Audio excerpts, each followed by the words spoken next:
আসসালামু আলাইকুম। আপনারা অনেকেই গুগল পিক্সেল ডিভাইসগুলো কিনতে চান, কিন্তু একটা অথেন্টিক পিক্সেল ডিভাইস কীভাবে কিনবেন সেটা বুঝতে পারেন না।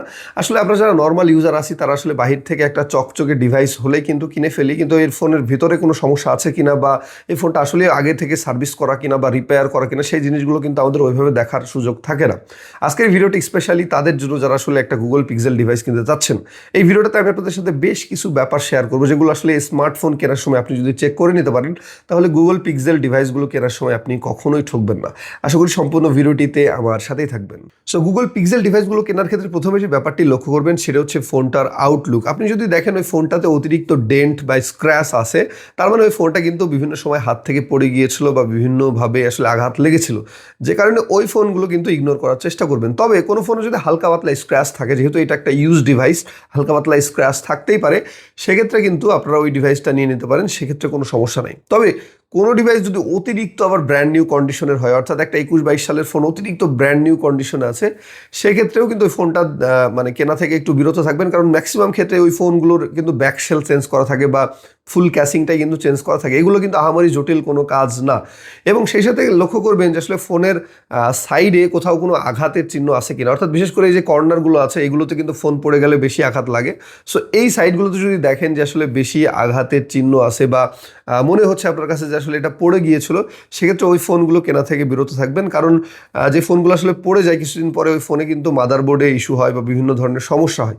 সো হালকা পাতলা ছোটোখাটো ডেন্ট বা স্ক্র্যাচ থাকলে কোনো ধরনের কোনো সমস্যা নাই। তবে যদি দেখেন যে ফোনে বেশি আঘাত আছে বা সাইডগুলো হচ্ছে বেশি আঘাত পড়ছে, সেই ফোনগুলো নেওয়া থেকে বিরত থাকবেন। দ্বিতীয় যে ব্যাপারটি আপনারা চেক করবেন সেটা হচ্ছে যে পেছনের ব্যাকশেলটার যে সাইডের যে জয়েন্টগুলো আছে সেগুলো ভালো করে চেক করে নেবেন। ম্যাক্সিমাম ফোনে যেটা হয়, কিছুদিন ইউজ করার পর এই ব্যাকশেল কিন্তু উঠে যায়। হিটিং পিক্সেলের ডিভাইসগুলোতে যেহেতু একটু হিটিং ইস্যু থাকে, যে কারণে আসলে আপনি যখন ইউজ করবেন কিছুদিন পর দেখবেন এই ব্যাকশেলগুলো কিন্তু উঠে যাওয়ার চান্স অনেকটাই থাকে। বিশেষ করে প্রো ডিভাইসগুলো আপনারা ভালো করে চেক করে নেবেন এই ব্যাকশেলের সাইডগুলোতে ফাঁকা আছে কিনা বা কোথাও আঠা উঠে গিয়েছে কিনা। যদি এরকম ডিভাইস হয় সেক্ষেত্রে আপনারা এইগুলো নেবেন না। অন্য একটা ডিভাইস আবার চেক করবেন যে সাইডের ব্যাকশেলগুলো ঠিকভাবে জয়েন্ট হয়ে আসে কিনা, সেই ডিভাইসটা নেওয়ার চেষ্টা করবেন। অনেক দোকানদার পলি করে আসলে ব্যাকশেলটাকে ঢেকে দিতে পারে, কিছুদিন পরে আপনি ইউজ করলে কিন্তু আপনার ব্যাকশেলটা আবার উঠে যাবে।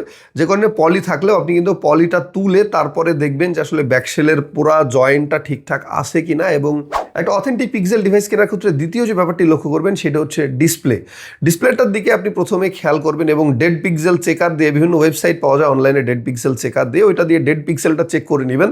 দেখবেন যে কোথাও কোনো ছোটো ছোটো ডেড পিক্সেল বা দাগ আছে কিনা। এর পরবর্তীতে যে ব্যাপারটি লক্ষ্য করবেন সেটা হচ্ছে ডিসপ্লের বেজেল পিক্সেলের ডিভাইসগুলোতে এমনি অনেক বেশি হয়ে থাকে, বিশেষ করে এ সিরিজগুলোতে বেজেল কিন্তু অনেক বেশি হয়ে থাকে। তারপরেও আপনার কাছে যদি মনে হয় যে বেজেলগুলো অতিরিক্ত বেশি মোটা, সেক্ষেত্রে কিন্তু আপনি বুঝে নেবেন আসলে এই ফোনটার ডিসপ্লেটা চেঞ্জ করা হয়েছে। একটা দোকানে অনেকগুলো ফোন আছে, আপনি 2-3টা ফোন একসাথে নিয়ে দেখবেন, সেক্ষেত্রে আপনি বুঝতে পারবেন আসলে কোন ফোনটার মানে অরিজিনাল ডিসপ্লে এবং কোনটার ফেক ডিসপ্লে। প্রত্যেকটা ডিসপ্লে তো আসলে চেঞ্জ করা হবে না, তো যেটা দেখবেন একটু চিন কম আছে সেটা কিন্তু অরিজিনাল ডিসপ্লে হওয়ার চান্স বেশি। আর যেটা দেখবেন এই বেজেলগুলো একটু বেশি মোটা বা ক্যামেরা বাম্পটা একটু বেশি মোটা হয়ে আছে, সেক্ষেত্রে কিন্তু বুঝে নেবেন ডিসপ্লেটা চেঞ্জ করা হয়েছে। সো ওইটার ডিসপ্লে কিন্তু মানে ওই ফোনটা কিন্তু নেওয়া থেকে দূরে থাকবেন। একেবারে অরিজিনাল ডিসপ্লে যেটাতে দেওয়া আছে সেই ফোনটা আপনি দেখলেই বুঝতে পারবেন। প্রথমত নিচের দিকে দেখবেন বেজেল হচ্ছে কম থাকবে, সাইড সুইডে বেজেল কম থাকবে, সেই ফোনটা কিন্তু নেওয়ার চেষ্টা করবেন, তাহলে আপনারা অরিজিনাল ডিসপ্লে সহ একটা গুগল পিক্সেলের ডিভাইস কিনতে পারবেন। পিক্সেল ডিভাইস কেনার ক্ষেত্রে তৃতীয় যে ব্যাপারটি লক্ষ্য করবেন সেটা হচ্ছে ওভার হিটিং ইস্যু। পিক্সেলের ডিভাইসে নর্মালি এমনি হিট হয়, মানে আপনি নর্মালি যদি হিট ইউজ করে থাকেন অনেক বেশি হিট জেনারেট হয়। তবে আপনি একটা ফোন শোরুমে যে কেনার সময় আপনি যদি দেখেন যে আপনি ফোনটা হালকা পাতলা ইউজ করতেছেন, ক্যামেরা ইউজ করতেছেন বা ভিডিও করতে যাচ্ছেন বা হালকা পাতলা ইউজ করলে ফোনটা ওভার হিট হয়ে যাচ্ছে, ওই ফোনটা থেকে কিন্তু কেনা থেকে কিন্তু দূরে থাকতে হবে। পিক্সেলের ডিভাইসগুলো এমনি নর্মালি হিট হয়, আমি সেটা বলছি এবং সবাই আপনারা জানেন। তবে আপনি যখন 2-4 মিনিট ইউজ করার পরে দেখবেন ফোনটা আগুনের মতো গরম হয়ে যাচ্ছে, তার মানে ফোনটায় কিন্তু মাদারবোর্ড বা সার্কিট জনিত কোনো ইস্যু আছে বা প্রসেসর জনিত কোনো ইস্যু আছে, যার কারণে ফোনটা ওভারহিট হচ্ছে।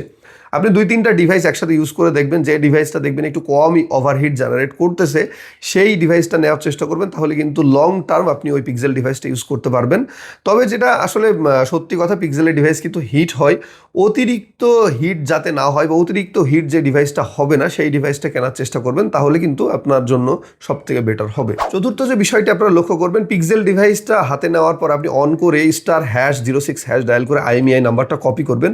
এরপরে চলে যাবেন iunlocker.com-এ, ওখানে গিয়ে পিক্সেল ডিভাইস চেক করার একটা অপশন আছে, অথবা iunlocker.com/pixel লিখে সার্চ করলে আপনি ওই অপশনটাতে চলে যাবেন। আমি ডেসক্রিপশনে লিঙ্ক দিয়ে দেবো। ওখানে গিয়ে আপনি এই IMEI নাম্বারটা জাস্ট পেস্ট করে দিবেন এবং ওখানে সাবমিট করে দিলে দেখবেন এই ফোনের সম্পূর্ণ ডিটেলস আপনার কাছে চলে আসবে। যদিও এই ওয়েবসাইটটা আমার কাছে 100% অথেন্টিক মনে হয়নি, তবে এই ফোনটা কি কালারে আছে, সেই সাথে ফোনটা ওয়ারেন্টি আছে কিনা, বা ফোনটা রিফাবলিশ কিনা, বা ডেমো ফোন কিনা, সেগুলো কিন্তু এই ওয়েবসাইটের মাধ্যমে আপনি চেক করে নিতে পারবেন এবং খুব সুন্দরভাবে কিন্তু এখানে সব অপশন দেওয়া আছে। যদি দেখেন ওই ফোনে আসলে ওই ওয়েবসাইটে অন্য একটা কালারের ফোন দেখাচ্ছে এবং আপনার হাতে অন্য একটা কালারের ফোন আছে, সেক্ষেত্রে অনেক সময় কিন্তু এই ডিভাইসটার ক্যাসিংটা বা বডিটা কিন্তু চেঞ্জ করার সম্ভাবনা থাকে। সো অবশ্যই এটা আপনারা চেক করে নেবেন। আরেকভাবে আপনারা চেক করতে পারেন, সেটা হচ্ছে store.google.com যাওয়ার পরে গুগলের স্টোরে গিয়ে আপনি যে ভেরিয়েন্টের ফোন ইউজ করতেছেন *07# ডায়াল করলে দেখবেন এই ফোনটা কোন ভেরিয়েন্ট সেটা চলে আসবে এবং ওই ভেরিয়েন্টটা সিলেক্ট করার পর আপনার ওখানে হচ্ছে রিপেয়ার হিস্টোরি বলে একটা লেখা আছে। রিপেয়ার অপশনে যাওয়ার পর IMEI নাম্বারটা দিলে কিন্তু সেই ফোনটার ডিটেলস চলে আসবে যে এই ফোনটা রিপেয়ার হয়েছে কিনা, বা এক্সপায়ার হয়েছে কিনা, সার্ভিস ওয়ারেন্টির যে ডেটটা থাকে সেটা এক্সপায়ার হয়েছে কিনা। যদি সেটা দেখেন তাহলে বুঝবেন আসলে এই ফোনটা ইউজ করা হয়েছে, এবং যদি আসলে কোনো ধরনের কোনো ডিটেলস না আসে সেক্ষেত্রে আসলে এটা আপনার ফেক একটা ফোনও হতে পারে। অবশ্যই ডিটেলস আসবে যদি ফোনটা অরিজিনাল গুগল পিক্সেলের ডিভাইস হয়ে থাকে। সো এই সিস্টেমটাতেও কিন্তু আপনারা একটা অথেন্টিক পিক্সেল ডিভাইস চেক করে নিতে পারবেন। পিক্সেল ডিভাইস কেনার ক্ষেত্রে আরেকটি যে গুরুত্বপূর্ণ ব্যাপার আপনারা চেক করবেন সেটা হচ্ছে ক্যামেরা লেন্স। যদি একটা পিক্সেল ডিভাইস খোলা হয়ে থাকে বা এর আগে আসলে রিপেয়ার হয়ে থাকে, তাহলে এই ক্যামেরা লেন্সগুলোতে কিন্তু অনেক ডাস্ট জমা হয়ে যায়। কারণ একটা ফোন যখন আপনি একবার সার্ভিসিং করে ফেলবেন বা খুলে ফেলবেন, আস্তে আস্তে কিন্তু ওটার মধ্যে বাতাস ঢুকতে থাকে। সো আপনি সামনে পেছনের দুইটা ক্যামেরা লেন্সগুলোর দিকে একটু ভালো করে খেয়াল করবেন এবং খেয়াল করে দেখবেন যে আসলে এগুলোর মধ্যে ধুলাবালি আছে কিনা। যদি ধুলাবালি ঢোকা থাকে বা হালকা পাতলা ধুলাবালি দেখতে পান, তাহলে বুঝতে পারবেন এই ফোনটা আগে রিপেয়ার হয়েছে বা খোলা হয়েছে। কারণ একবার ফোন খোলার পরে ফোনে অনেকগুলো স্পেস তৈরি হয়ে যায় হাওয়া বাতাস ঢোকার জন্য, ধুলাবালি ঢোকার জন্য। এটা আমি পার্সোনালি দেখেছি। সো অবশ্যই এই লেন্সগুলো ভালোভাবে চেক করে নেবেন। যদি কোনো ধরনের কোনো ডাস্ট বা ধুলাবালি দেখতে পান, তাহলে আরেকটা ডিভাইস চেক করবেন, ওই ডিভাইসটা ইগনোর করার চেষ্টা করবেন। সর্বশেষ যে ব্যাপারটি আমি আপনাদেরকে বলবো, পিক্সেল ডিভাইস কেনার ক্ষেত্রে বা যে কোনো ডিভাইস কেনার ক্ষেত্রে ট্রাস্টেড শপ হওয়া কিন্তু খুবই গুরুত্বপূর্ণ। অর্থাৎ একটা ট্রাস্টেড শপ থেকে আপনি যদি এই ধরনের ডিভাইস কিনতে পারেন তাহলে আপনি কখনোই ঠকবেন না। দেখবেন অনেক বড় বড় শপ আছে বাংলাদেশে, বসুন্ধরা বা যমুনাতে, যারা আসলে অনেক বেশি অ্যাক্টিভ সোশ্যাল মিডিয়াতে, যাদের সোশ্যাল মিডিয়া অ্যাকাউন্ট আছে বা সবসময় ভিডিও পোস্ট করে, সেই সব শপগুলো কিন্তু ট্রাস্টেড হওয়ার সম্ভাবনা অনেক বেশি। তো চেষ্টা করবেন যারা ট্রাস্টেড এবং বিশ্বস্ত শপ, যে দোকানগুলো থেকে মানুষ সব থেকে বেশি স্মার্টফোন কিনে, যে দোকানগুলোতে প্রচুর ভিড় থাকে সবসময়, সেই দোকানগুলো থেকে ফোন কিনতে, তাহলে কিন্তু আপনারা কখনোই ঠকবেন না। এবং পরবর্তীতে ফোন কেনার পর কোনো ধরনের কোনো অসুবিধা হলেও আপনি কিন্তু তাদের কাছে বললে বা তাদের ব্যাপারে আপনি সোশ্যাল মিডিয়াতে কোনো রিভিউ দিলে বা ফিডব্যাক দিলে তারা কিন্তু আপনাকে হেল্প করবে, বা তাদের সাথে কিন্তু আপনি একটা নেগোসিয়েশন করে আপনার ফোনটা রিপ্লেস করে নিতে পারবেন বা যে কোনো একটা সমাধান পাবেন। এবং ট্রাস্টেড শপগুলো কিন্তু 15 থেকে 10 দিন বা এরকম একটা 2 সপ্তাহ 1 সপ্তাহের একটা রিপ্লেসমেন্ট গ্যারান্টিরও সুবিধা দেয়। যারা রিপ্লেসমেন্ট গ্যারান্টির সুবিধা দিবে তাদের থেকেই শুধুমাত্র চেষ্টা করবেন স্মার্টফোন কেনার জন্য। সো এই সিস্টেমগুলো যদি আপনি মেনটেন করেন, ফোন কেনার সময় যদি এই ব্যাপারগুলো আপনারা একটু ভালোভাবে চেক করে নেন বা লক্ষ্য করেন, তাহলে কিন্তু ইজিলি আপনারা একটা ভালো গুগল পিক্সেল ডিভাইস কিনে নিতে পারবেন। আপনারা আসলে কিভাবে একটা ভালো পিক্সেল ডিভাইস চেক করেন বা ফোন কেনার সময় আপনারা কোন বিষয়গুলো চেক করেন, অবশ্যই কমেন্ট বক্সে জানাবেন। ভিডিওটি ভালো লাগলে অবশ্যই একটা লাইক দিয়ে যাবেন, কমেন্ট করবেন এবং অবশ্যই আমার চ্যানেলটি সাবস্ক্রাইব করতে ভুলবেন না। ধন্যবাদ সবাইকে, ভালো থাকবেন।